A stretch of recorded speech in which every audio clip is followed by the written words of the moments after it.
MSP की कानूनी guarantee देना आसान नहीं। सरकार क्यों नहीं तुरंत मान लेती किसानों की मांग? क्यों फिर से हो रहा किसान आंदोलन? अन्नदाता को क्यों नहीं मना पा रही सरकार? किसानों की एमएसपी वाली मांग जिससे हिल गया सरकार का पूरा बजट। दिल्ली की सीमा पर संग्राम छिड़ा है। आंदोलनकारी अपनी मांगों को लेकर दिल्ली कूच के लिए अड़े हुए हैं। यूं तो सरकार ने आंदोलनकारियों की ज्यादातर मांगों को मान लिया है, लेकिन अभी कुछ मामलों पर पेंच फंसा हुआ है, जिसकी वजह से आंदोलन खत्म नहीं हो रहा। किसानों की सबसे बड़ी मांग फसलों की एमएसपी की कानून की गारंटी है। दरअसल इस वक्त सरकार 24 फसलों पर एमएसपी की गारंटी देती है, मगर किसान चाहते हैं कि सभी फसलों पर एमएसपी की गारंटी मिले। साथ ही डेयरी और हॉर्टिकल्चर को भी इस लिस्ट में शामिल किया जाए।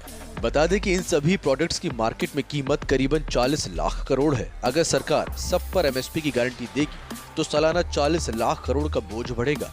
यानी सरकार को सालाना 40 लाख करोड़ का अनाज खरीदने के लिए तैयार रहना होगा, जो कि मुश्किल नहीं नामुमकिन के बराबर है। हम ऐसा क्यों कह रहे हैं, ये समझने के लिए इन आंकड़ों पर नजर डालिए। दरअसल सरकार का कुल एक्सपेंडिचर बजट 45 लाख करोड़ का है। ऐसे में अगर सरकार एमएसपी के लिए तैयार हो जाती है तो सरकार के कुल एक्सपेंडिचर बजट का 90% एमएसपी पर खर्च हो जाएगा। इसके अलावा इनकम टैक्स का कलेक्शन करीबन 16,63,000 करोड़ होता है, जिसका 2.5 गुना एमएसपी पर ही खर्च करना पड़ जाएगा। अगर डिफेंस बजट से तुलना करें तो सरकार का डिफेंस बजट करीबन 5.5 लाख करोड़ है, यानी डिफेंस बजट का 8 गुना एमएसपी पर खर्च आएगा। वहीं अगर हेल्थ बजट की बात करें तो सरकार अस्पताल, इलाज और दवाइयों पर खर्च करती है। ये करीबन 1 लाख करोड़ होता है, यानी कि एमएसपी का खर्च हेल्थ बजट का 40 गुना आएगा, जो कि एक बड़ी परेशानी है। अगर मान लिया जाए कि सरकार और किसानों के बीच बातचीत में कोई रास्ता निकलता है और किसान ये मांग करते हैं कि सभी फसलों पर ना सही कम से कम मौजूदा एमएसपी वाली फसलों पर गारंटी लागू कर दे, तो ये भी सरकार के लिए आसान नहीं होगा, क्योंकि अनुमान के मुताबिक मौजूदा एमएसपी वाली फसलों पर गारंटी लागू करने से सरकार को 10 लाख करोड़ सालाना खर्च आएगा, जो कि देश के हेल्थ बजट का 10 गुना, डिफेंस बजट का करीबन 2 गुना है। इसके अलावा इंफ्रास्ट्रक्चर पर सरकार सालाना जितना खर्च करती है, उतने के बराबर सरकार को मौजूदा एमएसपी वाली फसलों पर कानूनी गारंटी देने से खर्च आएगा।